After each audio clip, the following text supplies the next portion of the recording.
नमस्कार दोस्तों, आप पढ़ रहे हैं कक्षा 10वीं एनसीईआरटी गणित। आज हम पढ़ेंगे प्रश्नावली 5.3 के प्रश्न क्रमांक 10 और प्रश्न क्रमांक 11 को।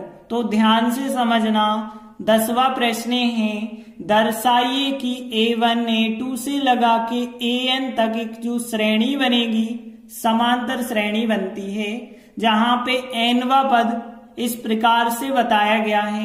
और इन दोनों सवालों में हमें प्रथम 15 पदों का योग भी ज्ञात करना होगा। तो हम लेते हैं पहला सवाल। यहां an का मान 3 + 4n दिया गया है। तो देखिए, जो हमें दिया गया है हमने उसे लिखा। अब देखिए, हमें A1 A2 से लगा के AN तक एक श्रेणी बनानी है। तो यहां n की जगह 1 रखेंगे, 2 रखेंगे, 3 रखेंगे। इस प्रकार से हमें AN तक चलना है। तो देखिए यहाँ पे, इसीलिए A1 यदि हम निकालें तो n की जगह 1 रखा हमने, तो A1। तो यहाँ 3 + 4, n की जगह 1 रखा, 3 + 4 एकम 4 करेंगे, तो यहाँ 3 और 4 7 आएगा पहला पद। A2 यदि हम ज्ञात करेंगे तो यहाँ 3 + 4, n की जगह 2 रखेंगे, तो यहाँ 3 4 दूनी 8, 8 और 3 हो जाएगा 11। तीसरा पद यदि आप निकालेंगे A3, तो n की जगह 3 रखा है, तो 3 4 और n की जगह 3 रखेंगे, तो 3 4 3 12 हो जाएगा। 12 और 3 कितना हो गया? 15। इस प्रकार से हमने A1 A2 A3 निकाला। डैश हम और भी पद निकाल सकते हैं। तो इस प्रकार से एक समांतर श्रेणी बनी है या नहीं बनी है, अब इनको हम क्रम से जमाएंगे। तो अब हम A1 A2 A3 से लगा के AN तक क्रम से लिखेंगे। तो पहला पद आया 7, फिर आया 11, फिर आया 15, और ये डैश कहाँ तक है? AN तक। और AN कितना है? यहाँ 3 + 4n है। अब देखेंगे ये समांतर श्रेणी बन रही है या नहीं। तो देखिए, 7 के बाद 11, 4 अधिक, फिर 4 अधिक है, तो देख रहे हैं 4 4 बढ़ाते चल रहे हैं। तो यह एक समांतर श्रेणी है। इसका पहला पद 7 हो जाएगा, और 4 4 का अंतर है, तो सार्वंतर 4 हो जाएगा। तो देखिए, हमने लिखा यह एक समांतर श्रेणी है, मतलब AP है, जहां A का मान 7 होगा और 4 4 का अंतर है, तो D का मान 4 हो गया। अब देखिए, हमें इतना जो सिद्ध करना था, एक समांतर श्रेणी बनाती है, ये तो हमने बता दिया। अब हमें प्रथम 15 पदों का योग ज्ञात करना है। तो इसीलिए हम योगफल निकालेंगे। अब योगफल को हम SN के द्वारा दर्शाते हैं। अब देखिए, SN के 2 फार्मूले होते हैं। एक तो जब हमें अंतिम पद पता होता है तब के लिए फार्मूला, और एक अंतिम पद पता नहीं है तब अलग होता है। तो देखिए, यहाँ आप दोनों फार्मूला लगा सकते हैं, लेकिन ध्यान रखना, AN का मान यदि हम यह लेंगे तो n का मान यहाँ 15 रखना पड़ेगा। तो यहाँ हम अंतिम पद वाला फार्मूला नहीं लगा रहे, सीधा लगाते हैं SN = n/2 2a + n - 1 × D। अब देखिए, यहाँ पे हमें 15 पद का योगफल निकालना है, तो n का मान 15 रखेंगे, तो यहाँ पे 15/2 हो जाएगा। और यहाँ 2, A का मान कितना आया? 7 आया है, तो 2 × 7 हो जाएगा, प्लस n की जगह 15 रखेंगे, 15 - 1, और D की जगह D का मान आया है 4, तो 4 रखेंगे। अब देखिए, 15/2 तो आपको लिखते चलना है, ये तो कट नहीं रहे हैं। 7 2 का गुणा तो 14 हो जाएगा, और फिर प्लस 15 में से घटाएंगे तो 14 का 4 से गुणा तो कितना आएगा? 56 आएगा। और फिर यहाँ पे 15/2, यदि 14 और 56 को हम जोड़ देते हैं तो कितना हो गया? 70। और यहाँ पे गुणा लगाएंगे, क्योंकि कोष्टक के आगे कोई चिन्ह नहीं है, गुणा। अब देखिए, 2 से 70 काट सकते हैं, तो काट देना, तो 35 बार कट जाएंगे। अब हम 15 का गुणा 35 से कर देंगे, तो 525 हमारा आंसर हो जाएगा। तो 15 पद का योगफल जो आया वो 525 हमारा आंसर है। तो 10वें प्रश्न का फर्स्ट सवाल कंप्लीट हुआ। सेकंड सवाल लेते हैं, जिसमें nवां पद है 9 - 5n। तो देखिए यहाँ nवा पद हमें दिया गया है जो वो लिखा हमने। अब इसीलिए अब हम क्या करेंगे, n की जगह पहले 1 रखेंगे तो a1 का मान कितना होगा 9 माइनस 5, n की जगह 1 रखेंगे तो यहाँ 9 माइनस 5 करेंगे तो कितना आंसर आया 4, तो पहला पद हो गया 4। अब दूसरा पद निकालेंगे मतलब a2 का मतलब n की जगह 2 रखना है तो 9 माइनस 5 और इस n की जगह 2 रखेंगे तो यहाँ पे देखिए 9 और यहाँ पे माइनस 5 दूनी 10, 9 में से 10 घटाएंगे तो माइनस का 1 आएगा। फिर हम तीसरा पद निकालेंगे मतलब a3 तो 9 माइनस 5 और n की जगह 3 रखेंगे, 9 5 3 15 और 9 में से 15 घटाएंगे तो माइनस का 6 आ जाएगा। तो इस प्रकार से a1 a2 a3 और आगे भी हम रख सकते हैं तो डेड डैश लगा देते हैं क्या, और आगे भी हमने रखा है। अब हम a1 a2 a3 से लगा के एक श्रेणी बनाते हैं। तो अब हम a1 a2 a3 से लगा के जब an तक लिखेंगे तो यहाँ a1 a2 a3 कितने आए हैं 4 माइनस 1 और माइनस 6 और फिर डेड डैश an का मान कितना है 9 माइनस 5n है वो भी हमने लिखा। अब आप इसे देखेंगे तो यहाँ पे यह भी एक समांतर श्रेणी है। कैसे, ये देखिए यहाँ पे 4 है पहला पद, इसके बाद देखिए 4 में से यदि आप 5 माइनस करते हैं तो माइनस 1 में से 5 माइनस करेंगे तो माइनस 6, मतलब माइनस 5 यहाँ पे सार्वंतर है और पहला पद यहाँ 4 है, इसलिए यह एक समांतर श्रेणी है। तो हमने लिखा यह एक समांतर श्रेणी है, मतलब एपी है जहां a का मान 4 और d का मान यदि हम देखें तो दूसरे में से पहला पद घटाना है, माइनस 1 में से 4 घटाएंगे, माइनस 1 और माइनस 4 मतलब माइनस 5 यहाँ पे सार्वंतर हो जाएगा। अब देखिए हमने सिद्ध तो कर दिया कि यह एक समांतर श्रेणी है। अब यहाँ पे भी हमें प्रथम 15 पद का योगफल निकालना है तो वैसे ही फार्मूला फिर लगाना पड़ेगा। तो हमने Sn बराबर फार्मूला लगाया n/2 2a plus n minus 1 into D. अब हमें 15 पद का योगफल निकालना है तो n की जगह 15 रखिए तो यहाँ 15/2 हो जाएगा। फिर 2 a का मान है 4 तो 4 रखिए प्लस n का मान 15 माइनस 1 लिखा और फिर d का मान माइनस 5 है तो माइनस का 5 लिखा और कोष्टक बंद।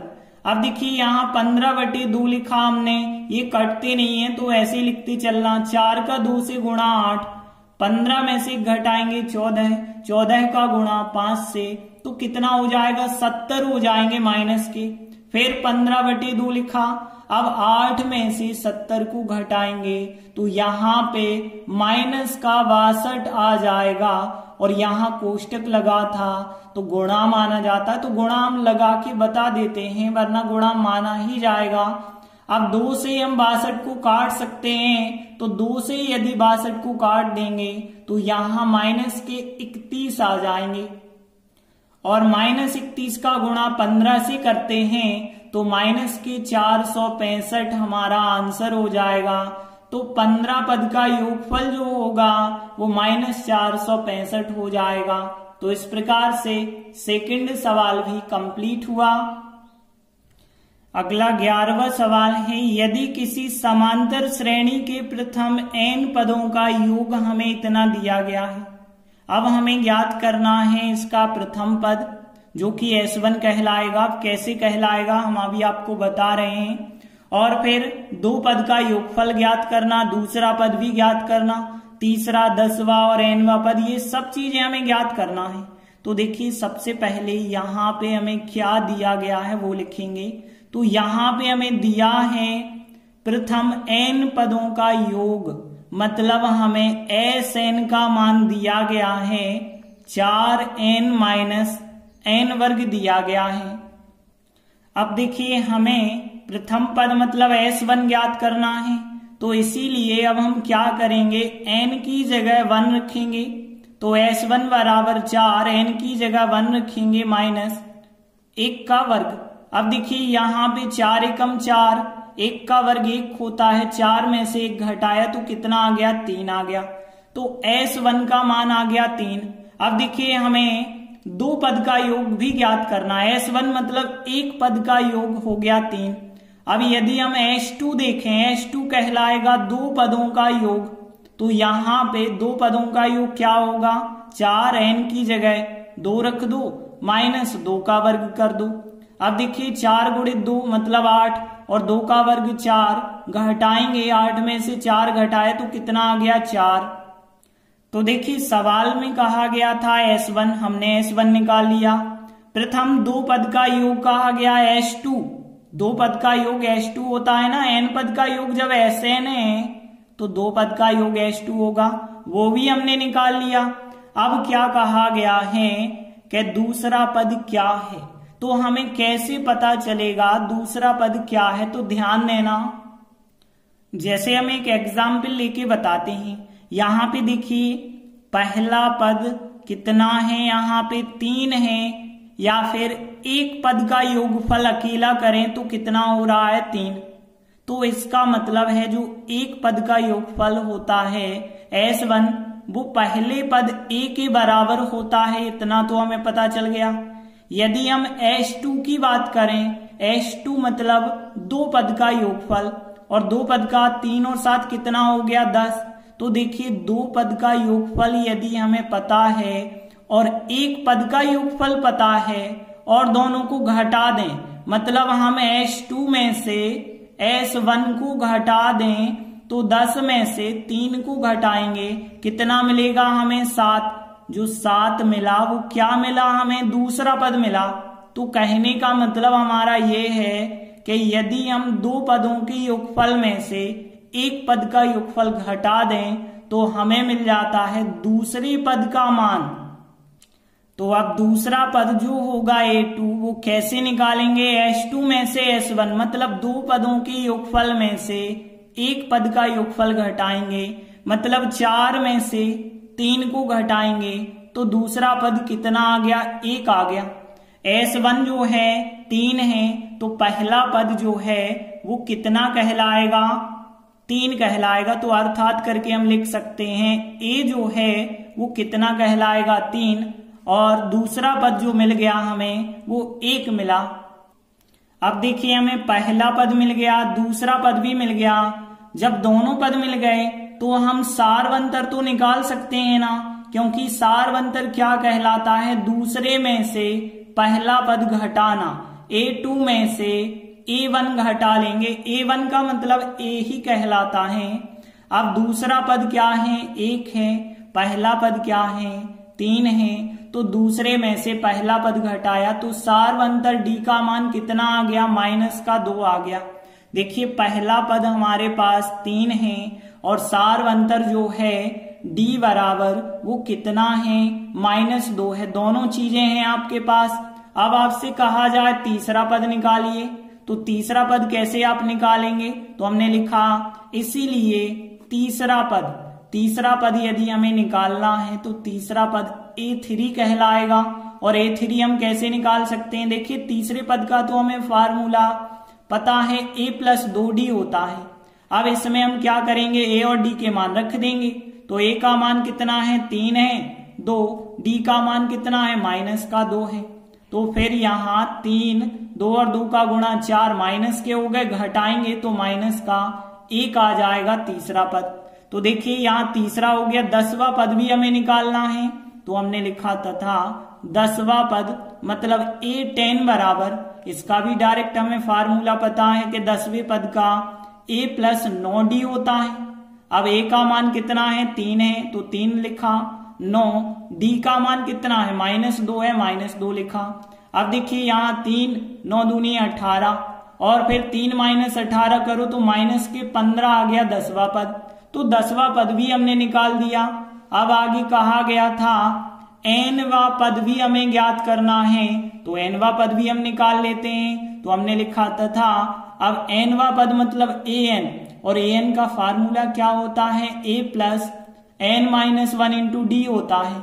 अब देखिए A का मान 3 है, n का मान हमारे पास नहीं है, ना ही रखना है, क्योंकि उनने कहा है ना nवां पद, nवां मतलब n का मान n ही लिखना पड़ेगा। तो n-1 और डी का मान कितना है -2 है तो -2 रखा। अब यहाँ 3 देखिए -2 का n से गुणा -2n, -2 का -1 से तो +2 हो जाएंगे और 3 और 2 कितने हो जाएंगे, यहाँ पे 5 और -2n लिखा तो nवा पद भी हमें ज्ञात हो गया। देखिए अब हमसे जो जो चीजें कही गई थी वो हमने सब ज्ञात कर ली, तो हम लास्ट में लिख सकते हैं कि अतः इस समांतर श्रेणी में प्रथम पद जो कि S1 कहलाएगा वो 3 हो गया, दूसरा पद भी कहा गया था 1 हो गया, तीसरा पद -1, 10वां पद -15 और nवा पद 5 -2n है। तो इस प्रकार से 11वां सवाल भी कंप्लीट हुआ। धन्यवाद।